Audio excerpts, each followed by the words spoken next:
नमस्कार दोस्तों, ये आपके हैं क्लास 10th की साइंस। इसमें इस वीडियो में हम आप लोगों को ये बताने वाले हैं कि क्रांतिक कोण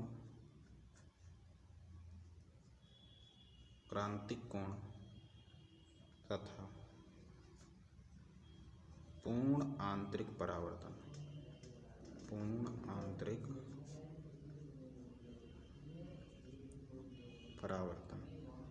ये क्या होता है? क्रांतिक कोण तथा पूर्ण आंतरिक परावर्तन क्या होता है? ठीक है, इसको इंग्लिश में कहते हैं critical angle and total internal reflection.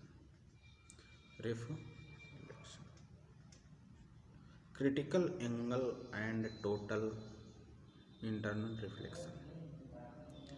तो इसमें क्या होता है, ये आपका एक प्रकार का प्रकाश का अपवर्तन ही होता है।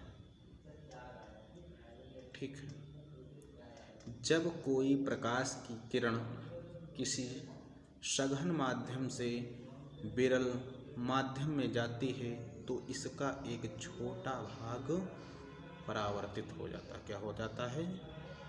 परावर्तित हो जाता है तथा अधिकांश भाग ए बी अपवर्तित हो जाता है। अपवर्तित जो आपकी होती है रेज, वो अविलंब से दूर हटती है। इस स्टेटिस में अपवर्तन कोण आपतन कोण से बड़ा होता है। ठीक है, क्या होता है, जैसे ये हमारा, ठीक, यहाँ पे आपका ग्लास है, इधर आपका क्या है, कांच है। तो ये आपका जो होगा ये सघन माध्यम है। कौन सा होगा? सघन माध्यम होगा। ठीक है, अब इसमें ये बताया गया है कि यदि कोई प्रकाश की किरण आती है, इधर आपकी एयर मान लीजिए, इधर आपकी एयर है। एयर जो आपकी होती है वायु कहते हैं, ये आपका विरल माध्यम होती है। कौन सा होती है? विरल माध्यम होती है। तो जब कोई प्रकाश की किरण, मान लीजिए ये आपकी कोई आ रही प्रकाश की किरण, इस बिंदु को हम O मान लेते हैं। माना कि सरफेस का ये वाला जो बिंदु है आपका ये है। तो जब कोई प्रकाश की किरण OA किसी सघन माध्यम, ये आपका कौन सा है? सघन माध्यम है, से विरल माध्यम में जाते हैं। ये वाला आपकी वायु है, तो ये आपका होगा विरल माध्यम में जाती है, तो इसका एक छोटा भाग AC परावर्तित हो जाता है। छोटा भाग AC क्या होता है? परावर्तित हो जाता है।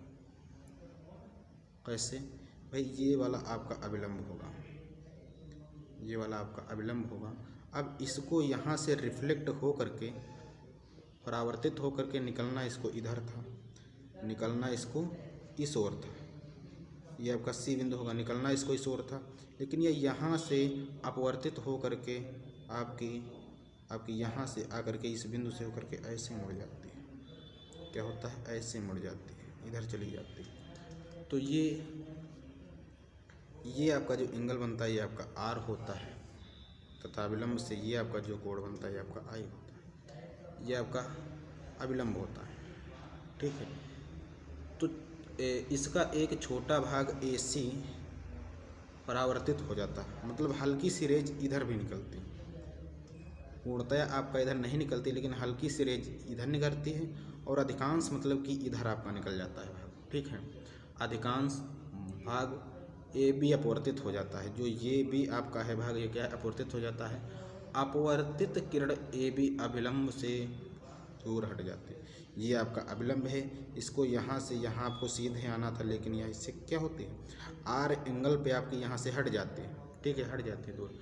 इस दशा में अपवर्तन कोण आर, जो ये वाला आपका एंगल होता है अपवर्तन कोण, ये आपका जो अपवर्तन कोण आर होता है आपतन कोण आई से बड़ा होता है। क्या होता है? अपवर्तन कोण आई से आपका क्या होता है? बड़ा होता है। मतलब इसमें ये बता रहा है कि यदि आपकी ये वाली स्टेट होगी, ये वाली अगर जो आपकी स्टेट होगी, तो इसमें आपका होगा क्या कि इसमें आपका ये होगा, इस स्टेट में आपका ये होगा कि आपका जो कोण आपका आर होगा, जो कोण आपका आर होगा वो ग्रेटर देन होगा कोण आई के, यानी ये वाला कोण आपका इससे बड़ा होगा। ठीक है। अब यदि आपतन कोण का मान धीरे धीरे बढ़ाते जाएं, ये आपका आपतन कोण का मान है, ये आपका आपतन कोण होता है, ये जो आई कोण होता है ये आपका आपतन कोण होता है, और ये आपका अपवर्तन कोण होता है। तो यदि इसकी वैल्यू हम धीरे धीरे बढ़ाते जाएं तो अपवर्तन कोण भी, ये वाला हमारा जो एंगल होता है ये हमारा ऊपर की ओर निकलता चला जाता है, ऊपर की ओर बढ़ता चला जाएगा। ठीक है। तथा एक विशेष आपतन कोण के लिए अपवर्तन कोण 90 डिग्री हो जाता है। कैसे? देखिए, कैसे देखिए कैसे होता है। ये आपका ऊपर जो है ये आपका लगा हुआ है आँच, आपका लगा हुआ, ये आपका क्या है? आँच। और नीचे आपकी एयर, नीचे आपकी एयर है। तो ये आपका होगा सघन माध्यम, सघन माध्यम, और ये आपका होगा विरल माध्यम। क्या होगा? विरल माध्यम। तो इसमें क्या होगा कि यदि हम जो आपतन कोण है इसका मान यदि हम बढ़ाते जाएं, माना कि इतना एंगल होगा इसका मान, तो एक स्थिति ये आती है कि ये जो हमारा अपवर्तन कोण होता है ये हमारा 90 डिग्री हो जाता है। क्या हो जाता है? 90 डिग्री हो जाता है।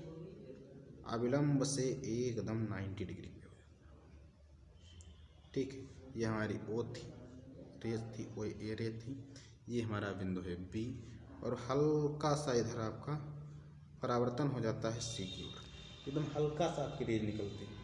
ठीक, परावर्तन आपका होता है। लेकिन तो इससे हम जब ये वाला एंगल हमारा जो अपवर्तन कोण है ये हमारा 90 राइट एंगल ट्रायंगल हो जाता है, 90 डिग्री हो जाता है, तो इस आपतन कोण को हम क्या कहते हैं? क्रांतिक कोण कहते हैं। इसे ही हम क्रांतिक कोण कहते हैं, क्रांतिक कोण का। अतः हम इस रूप में भी कह सकते हैं कि क्रांतिक कोण C, जो हमारा क्रांतिक कोण C होता है, सघन माध्यम में बना वह आपतन कोण होता है, सघन माध्यम में बना वह आपतन कोण होता है जिसके लिए विरल माध्यम में अपवर्तन कोण 90 डिग्री का हो जाता है, जिसके लिए विरल माध्यम में अपवर्तन कोण 90 डिग्री का हो जाता है। तो ये होता है हमारा क्रांतिक कोण। अब इसके आगे आपका ये है, इसके आगे आपका ये है कि यदि जैसे ये आपकी ऊपर आपका ग्लास लगा हुआ, इसे हम कहते हैं कांच, ये आपका कोई कांच, ये हमारा है सघन माध्यम, सघन माध्यम, ये आपका कांच। नीचे हमारा है विरल माध्यम, इसमें आपकी एयर भरी हुई है। तो यहाँ तक तो हमारा था क्रांतिक कोण। अब अगर इससे आगे और भी इसको हम अब यदि आपतन कोण को और अधिक बढ़ाएं, अर्थात आपतन कोण का मान क्रांतिक कोण से थोड़ा सा और अधिक कर दें, यानी आपतन कोण का जो आया था मान उससे हम थोड़ा और अधिक कर दें, तो हमको ये मिलता है कि जो जितना भी आप यहाँ पर आ रहा होता है प्रकाश, जितना भी यहाँ पर आ रहा होता है प्रकाश, वो पूरा का पूरा यहाँ से रिफ्लेक्ट हो जाता है। क्या हो जाता है? पूरा का पूरा, जैसे ये आपकी कोई रेज आ रही इधर से, तो ये जितने भी आपकी ओ ए मान के चलिए आपकी रेज आ रही, तो जितने भी आपकी रेज आएगी वो आपकी यहाँ से पूरी की पूरी रोशनी आपकी रिफ्लेक्ट हो जाती, परावर्तित हो जाती है। और इसमें आपका जरा सा भी प्रकाश नहीं आता है। विरल माध्यम जो आपका होता है उसमें आपका हल्का सा भी प्रकाश नहीं आता है। तो इस प्रकार आपका जो अपवर्तन होता है, जिसमें आपका संपूर्ण प्रकाश आपका ठीक उसी प्रकार वापस हो जाता है रिफ्लेक्ट हो करके चमकीली सतह से, तो इसे हम कहते हैं संपूर्ण परावर्तन। क्या कहते हैं? इसे ही हम कहते हैं संपूर्ण परावर्तन। संपूर्ण प्रकाश का परावर्तन हो जाए, मतलब जितना भी यहाँ से आपका आएगा प्रकाश वो आपका पूरा का पूरा इधर रिफ्लेक्ट हो जाता है। तो ये आपकी जो क्रिया होती है, यह आपकी जो पूरा ये प्रोसेस होता है, इसे हम कहते हैं पूर्ण आंतरिक परावर्तन। यही हमारा कहलाता है पूर्ण आंतरिक परावर्तन। इसे हम कहते हैं पूर्ण आंतरिक परावर्तन। यानी एक ऐसी स्थिति आती है कि जब संपूर्ण प्रकाश कांच की सतह से टकराकर पुनः उसी रास्ते में वापस हो जाता है और कुछ भी विरल माध्यम में निकलता नहीं है। तो इसे हम कहते हैं पूर्ण आंतरिक परावर्तन, क्योंकि इसमें आपका पूरा का पूरा प्रकाश परावर्तित हो जाता है। यही आपका कहलाता है पूर्ण आंतरिक परावर्तन। धन्यवाद दोस्तों।